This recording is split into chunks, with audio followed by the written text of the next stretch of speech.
Here we go. All right. It's a human. How are you, man? Good, man. We should turn off the camera, or else I'll just get super distracted. All right, cool. Every time I see myself too, it's like, you know, you're doing a Skype call and you're just like, fuck that guy, man. Hey, thanks for agreeing to be a part of my YouTube shit show. Yeah, dude. I've spent a long time listening to Empath. I think you nailed your objective. You know, I think you said in your documentary that you wanted to make it fantastic and massive. You fucking nailed it. You pinned the tail on the donkey.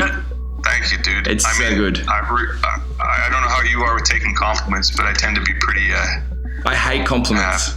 Same, dude. But it's like... I've been practicing it, and so I hear you, and I really appreciate it. You know what's interesting about it, though, is as time has gone on, and I'm mixing it in 5.1 now and all this, and I went on a vacation with my family last week and came home and straight back into the studio, and I don't know if you've had the experience of coming off a vacation and then listening to your work, and you have a different perspective on it. You know? And I remember opening up the session, I was just like, God, this fucking record is so it's just so annoyingly complicated.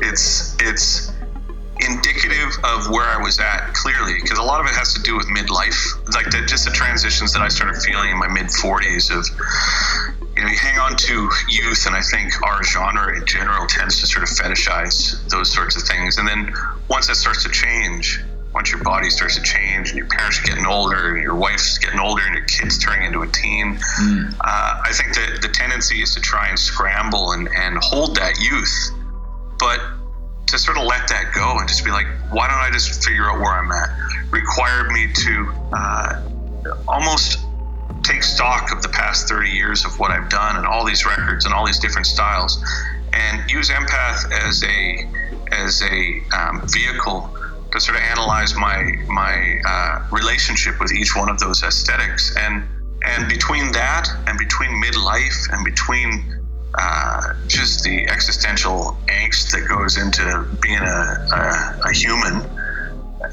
that's what happened, man. Super complicated stuff. And I realized when I was back in the studio last week that I'm so psyched to move past this particular period so I can work on this next batch of music that's starting to appear to me, which I think is going to be really chill.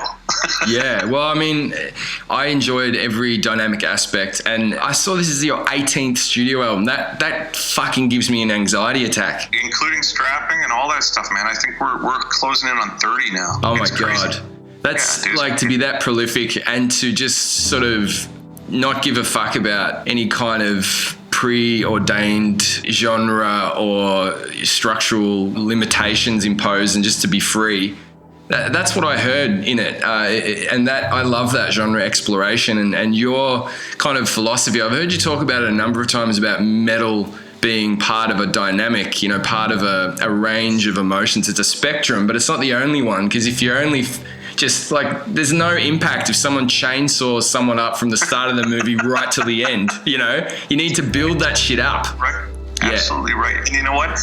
Number one, I'm exceptionally proud of this record, and I love that you appreciate it. Thank you. And I think that what I would say with your last comment is that as much as it may appear like I have been flying the flag for fearlessness or something, you know, in terms of like not bending to what people's expectations are, I wish it was that. I just was never really successful at one thing, so I didn't have to worry about it. You know what I mean? It's like nothing I did became super successful, so I could just kind of fuck around. And I think you compound that with the type of pig-headedness that has just always been my personality.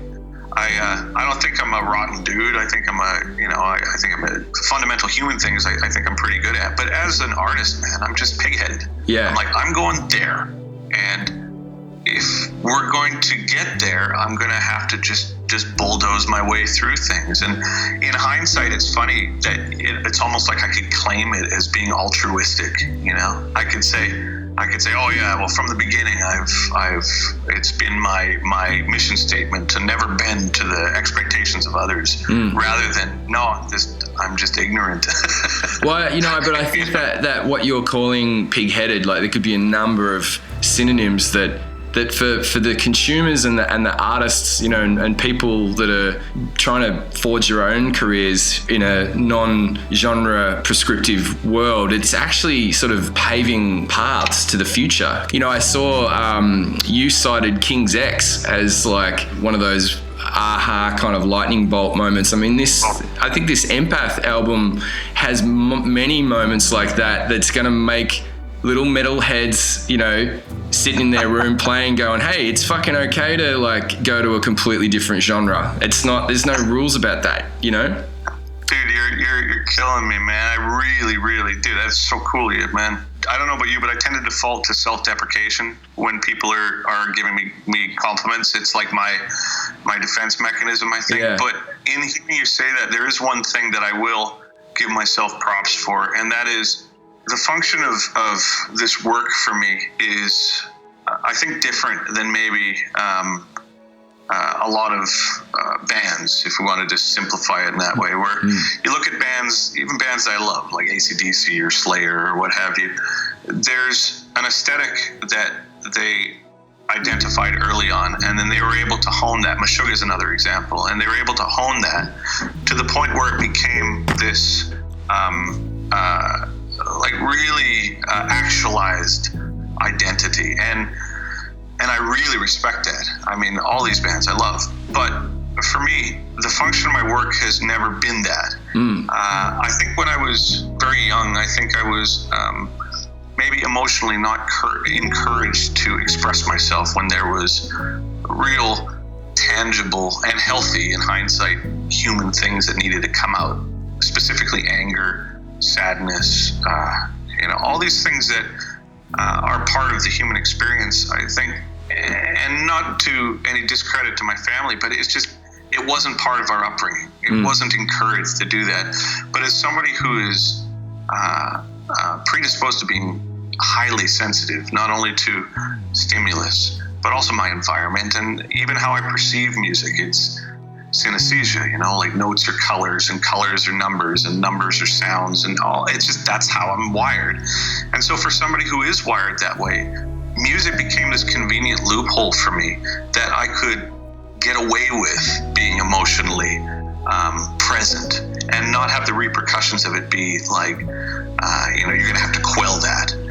And as a result of that, everything got hardwired to it. And the music has, as a result, become a real practical vehicle for me to actualize myself as an entity.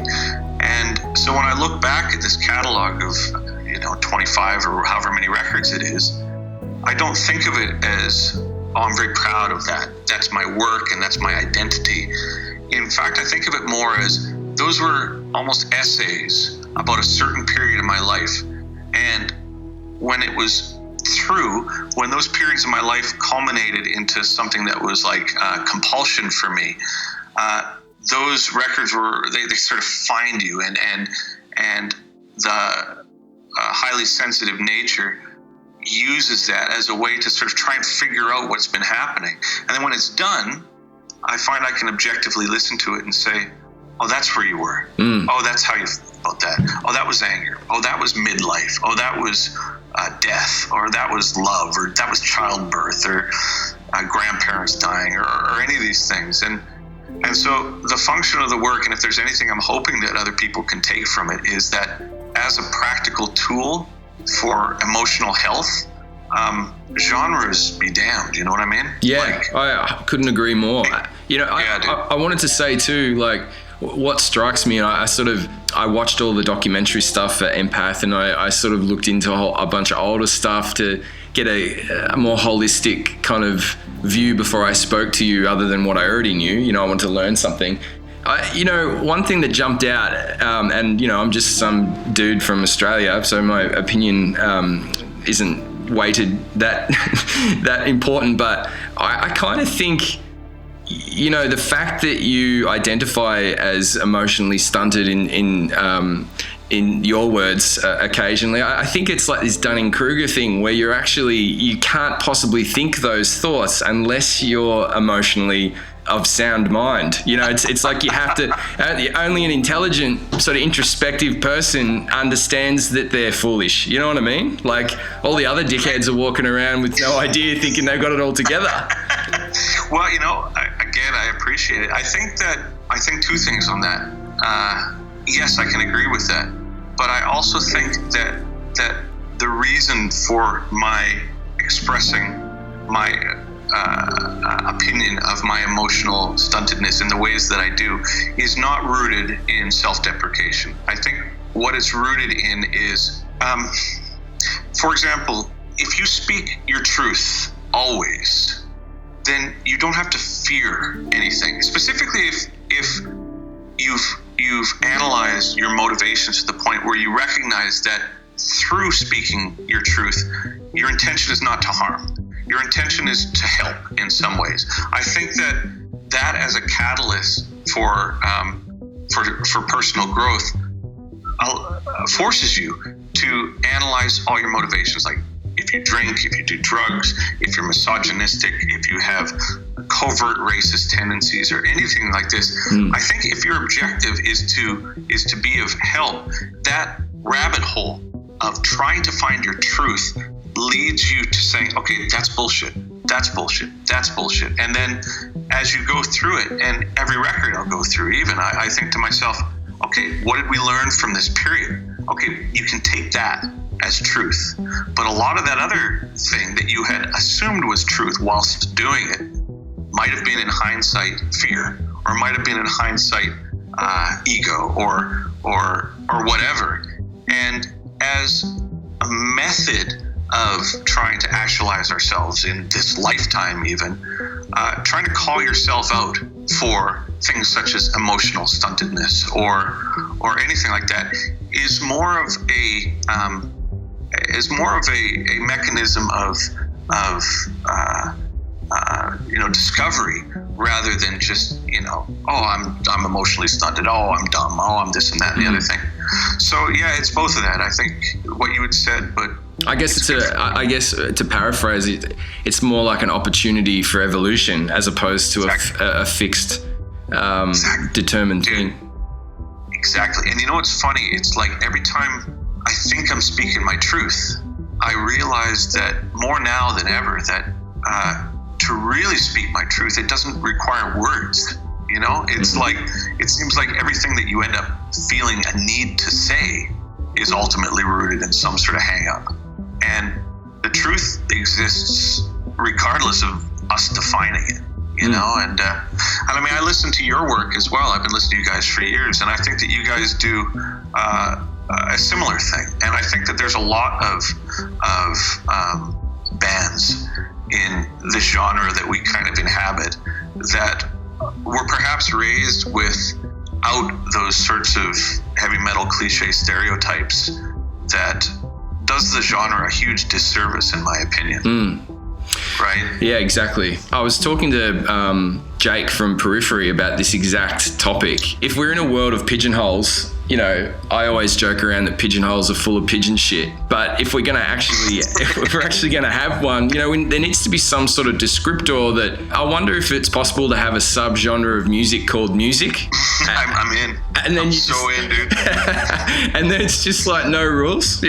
What genre do you play? Just music genre, which is all of them or whatever. It is a weird thing. It's wrapped in other people's sense of their own identity. I think the elitist metal stuff that I've witnessed, they're probably dudes pumping iron, their sense of masculinity is connected to this aggressive sound. And then if they get salsa, it's like we've just run in there and slipped our little finger up their butthole or something, like they feel very violated. What's interesting about that is it all seems to be, the more we pursue that, it all just seems to be like identity politics just in general. Yeah. It's like people who are like, I'm a vegan, or I'm a metalhead, or I'm liberal, or I'm a conservative, or whatever. It's on some level, it's hard to not interpret that as just, I'm terrified of dying. Yeah. Because once you're dead, the complete unknown. You know, so people it's like, okay, well, some modes of thought are like, okay, there's reincarnation. Others are just like, okay, well, you die and go to heaven or hell, depending on, you know, how many hookers you banged or whatever. And it's like, but I think ultimately it's like, if your identity is so tied to some sort of ideology without the option of that morphing over time, then what's dogma? Then it's dogma, no matter what it is. Atheism is the same thing, man. It's like it's any sort of dogmatic thing that isn't fluid is hard for me to accept. And I think that you and I in the genre are fortunate because we get interviewed all the time, and so people will come up to me saying, "Well, I'm confused," and some people are like, "Well, I'm angry." And like, you did an interview when you were 22 when you said this, and now you're doing that. And I'm like, it's because I'm almost fucking 50. You know? Are you doing the same thing that you did when 22? The only difference is you didn't have a magazine article that galvanized that like it was your identity, you know? And well, I think, you know, isn't there some sort of theory that the cell regeneration pretty much means that you're not the same person you once were in every sense? 7 years. Every 7 years, it's like you're... And so, but I mean, I think that one benefit of that, for me at least, having done this for so long, is that I've had to get over the fact that some people are upset about that. And because I think my insecurity, like the same insecurity that compelled me to do a bunch of stupid stuff for attention when I was younger, is the same thing that makes me not want people to dislike me. You know what I mean? It's the same thing that makes me not want people to be angry at me for, you know, I was vegan and then I went out and ate an elephant or something. It was good.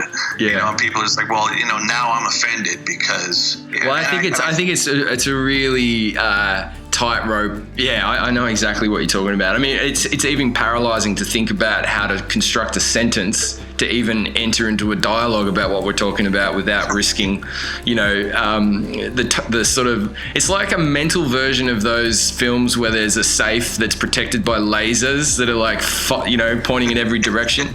And I'm not that flexible, so, and I look terrible in like Lycra, so I can't actually traverse that. That's the difference between you and I, man. I look like a condom full of lard.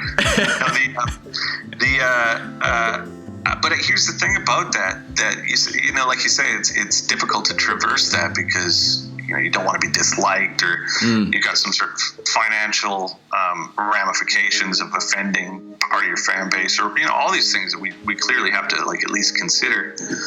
For someone like myself who's always been so insecure, it's been of huge benefit to have to change, like in order to follow what my artistic motivations are demanding, if I'm going to choose a word. In order to follow that, which I've chosen to do from a very young age, I've had to get over the fact that you're going to piss people off.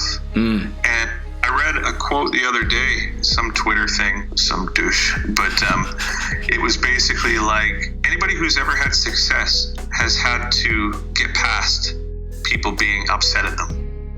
Yep. You know? I'm paranoid of upsetting fans by telling the truth about the music industry.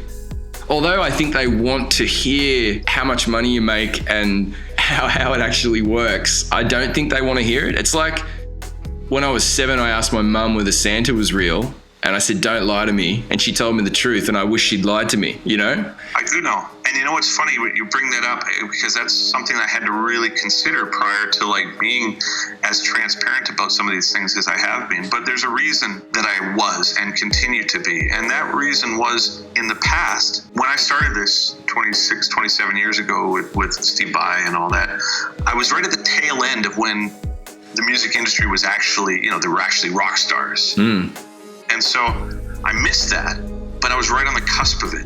So I got to work with people like that, some of which are still my friends, and I got to see, you know, the next generation. And so I'm kind of in this weird sort of no man's land.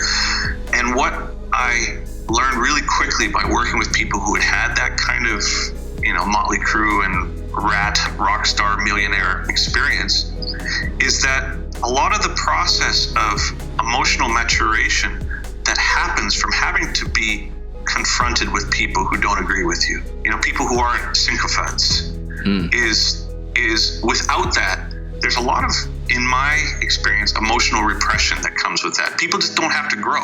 And you have people that, I remember hearing this thing, you know, was Kevin Smith saying they worked for Prince, and Prince was legitimately confused as to why he couldn't have a camel backstage, because he never was told no, you know? Yeah. So I think that people fetishize that, and I think that's okay. But in my experience with strapping, for example, I experimented with a lack of accountability on some of the records, like with Alien and SYL and all this. And what that drew to my world, just by putting that out there, was something that was in complete opposition to what it is that I'm after as a human. And I needed to learn that lesson. And through that lesson, it became really important for me to sort of say, listen, this is the truth about this. And when people are like, well, I don't want to hear the truth about that, I'm like, well, then, you know, don't listen. That's fine. Yeah. But if I'm being asked, this is the truth, because pulling that blanket back from that, or that curtain back from it, rather, is not about trying to like ruin the experience for people, but more about, listen, this is the reality of this. You know, dude, touring for 10 months a year is brutal. And you can't talk about that to your brother-in-law that works at the sheet metal place, man. He's going to be like, no way, man, there's broad, you're making tons of money. It's like, there's no human resource department. It's psychologically devastating in a lot of ways for a lot of people to deal with this career that's fucked and have no one to complain to about it, you know? So for me, it's important in the role that I find myself in, which is this kind of no man's land between these two generations, in a sense, to say, it's great, I love it, but it's a job. Yeah. And the second thing that I'll say, and sort of waffle on, that's just kind of how I am. No, it's great, man. I'm very interested.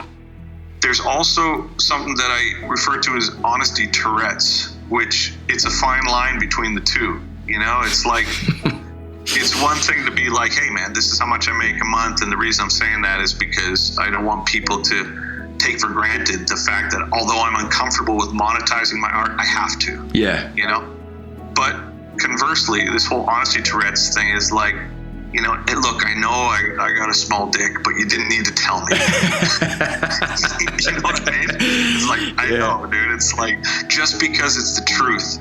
Well, there's a lot of people like that, you know what I mean? They're just like, dude, it's just the truth. And it's just like, yeah, but that's a bit of a dick move too, so you might want to consider that, right? I find my honesty Tourette's is like a landslide that gains momentum. Once I start, it's sort of, I get worse. It's like, I think that's a good... Oh, I do. But yeah, I know, me too. But I think the thing is, it's like I'm finding now more than ever that, you know, I can say whatever I want as long as I'm willing to accept the ramifications of it, right? Like, I can say, hey, you got a funny looking nose to somebody. It's totally acceptable to me. Yet, I just got to be willing to swallow the fact that you're going to make that person feel bad. It's the consequences, Yeah. If I'm cool with that, which I'm not, I don't want to make somebody feel bad. You know what I mean? Then well, my question, do you think that? I mean, in your opinion, do you think that there's a little bit of a gap between reality and consumer understanding of music? You said something in the doco. You said music is a phenomenal thing with no significance, and that really resonated with me because I often say music's paradoxically priceless and worthless. Totally. It's invisible energy, you know what I mean? Yeah, it's like, but I guess I guess I'm at a point in my sort of trajectory, you know, I've had a son, I know you've got a son as well, and touring is difficult and all these kind of things, and it's like, is there something that artists should be doing to kind of help, to kind of remove the veneer? Is there a charade being played? Yes, 100%, and this is the reason why it's important to me, when asked, to tell the truth. That serves a selfish purpose for me. The amount of time that I have been told that the job that I have, for example, 2016, I was on tour for 10 months, and you know, it's like flying economy class, no sleep, and the job that we've chosen to do, and I'm not overlooking that, but the job that we've chosen to do is one that fundamentally puts us in a position where in order to monetize it, we have to almost present ourselves as being fundamentally better than other people. You know? It's like, here's me in this photoshopped environment with animals and monsters and dressed up like a god with guitar with all this lights, all this smoke. And then you come on stage and you got visuals and there's 5 people on stage in front of a couple thousand people. It's like fundamentally it places us in a position that appears like we are in a hierarchy beyond the average person, right? Yet the job itself and the logistics of doing this and the emotional ramifications of being away from loved ones for this long and a lot of times not making any money, and you know the score, is such that can be really difficult, specifically if you can't talk about it. And a lot of how that has manifested in people that I care about who've been doing this for years is they just end up being hammered all the time. Yeah. Or having problems with like drugs or specifically with alcohol, or, you know, people who I know who've been on the road for 30 years who now cannot be in a relationship because they've just had so many like sexual experiences with random people that now the value of compromise and all the things that come into, you know, like real human interaction are no longer like accessible in a way. Yeah. And that is a real shame. Because the service, if you want to look at it this way, and I don't mean to make it seem like, you know, we're doing this altruistically, because we do get paid and it is, you know, ego gratification and all this shit. But the service that we provide of trying to provide music for people and experiences for people, it's to not have the awareness from the audience that it's hard, like legitimately hard, not because we're whiners, but no, this is hard work. Yeah. Is a disservice to the artistic motivation that keeps it authentic. Yeah, it's something I've really been struggling a lot with, like the whole time. I knew you would have interesting insight into that whole side of it, because I look at Spotify, you know, and I look at how people consume music and the expectations of music, and I look at what you did with Empath, and I know how full on that is. Well, I can't say I know. I'm making assumptions about when you had that orchestra from, was it Russia or Ukraine? Ukraine, yeah. Yeah, and they're playing these crazy parts and they're all sitting there. It's like you've got a bunch of really good slide guitarists all trying to play My Sharona. Like, people don't, you know, it's fucking hard because you don't, and then you don't think like, fuck, this all has to come together, and the pressure would have been on you, and you're signing the checks. Like, I look at it and go, fucking hell, this is an epic thing that Devin has done, and it's like TV show mentality. Like, how do you sustain the lifespan of a creative work to maintain as much relevance? You know. Let me just interject for a second. First of all, I think a big pitfall is like the martyr frame of mind, or like the victim mentality, where and I've been guilty of it in the past of spending so much time on it and spending all this money and making all this crazy music, and then feeling sorry for myself when people don't get it. You know, I'm just like, oh, they don't understand the toil that I've gone through for this. But I think that's a pitfall because, dude, I choose to do this and I love it. You know what I mean? I am over the moon that I can get away with doing this shit. It's crazy. But second of all, with that awareness that I've just been able to say, okay, I'm aware that can manifest as like this kind of victim mentality.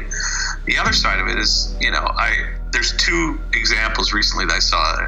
2 people who I care for a lot and are really talented are Isan and Mike from Opeth. And I read interviews with both of them recently where in a very clear and cognizant of they explain why they don't want to do something. Like Mike was saying, you know, I don't want to do the death metal vocals because of this. And he gave a lucid and articulate description of his reasons. And then conversely, Isan, same thing. He was talking about Emperor and he didn't want to do it a certain way. And he gave a really clear, well thought out, rational explanation of it. And the amount of comments in it of, well, then you should get a real job. Yeah.